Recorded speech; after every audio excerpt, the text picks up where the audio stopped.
come. And that's true for you, and you. What we have seen is by no means all that God Let's start is again. What's it say? gonna Rec. do. Rec. If we stand Does that mean it's all recorded? that He has If it says started, record, I will can look over there as if you're there now, right? continue. What's the one thing in your leadership that you apply to what you do, that you really apply to what you do? I reckon it's keeping up a high sense of initiative.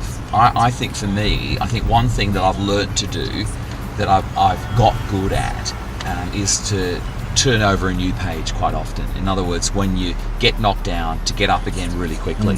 And so I've developed that every new day is actually a new day. And if I've had a bad Sunday, then after a quiet time on a Monday, pick myself back up again, and back into expectation.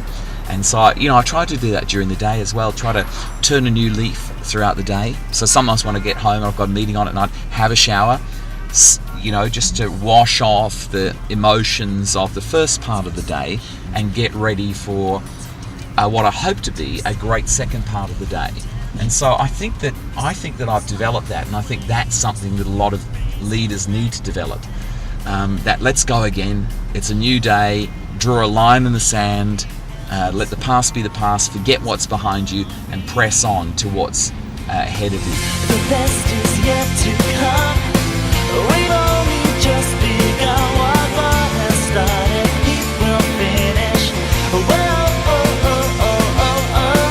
The best is yet to come. So obviously, like, loads of different leaders have different characters. If you're a phlegmatic personality, how would that affect your leadership? I reckon, I should be driving here, right? Because it's much better when driving. Here I am absolutely parked, right? Which is just, it's silly, isn't it? So you've obviously got different personalities. What if you're phlegmatic? Could you be a leader?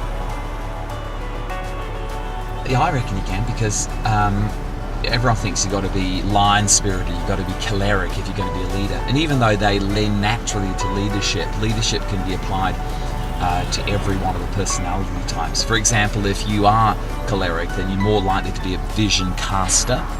If you're sanguine, you're more likely to be a vision connector, connecting people to vision, people to leaders. And if you're melancholic, then you're likely to be a vision clarifier, someone who makes vision very clear into the minds and hearts of those people who are following.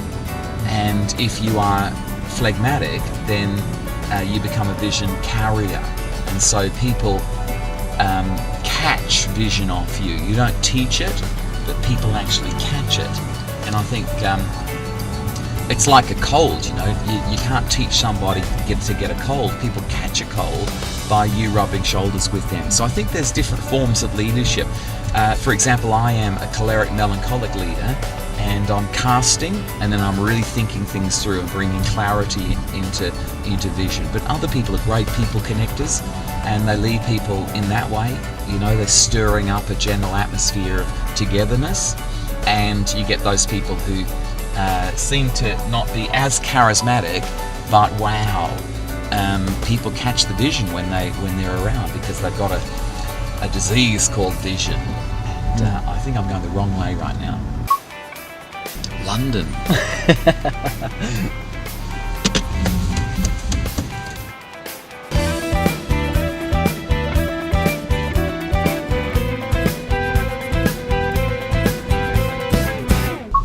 Inspiration is obviously really important to leadership, yes? Yeah. But what if you don't feel like your life is that inspiring? I reckon a lot of people don't feel like they're that inspirational, and I think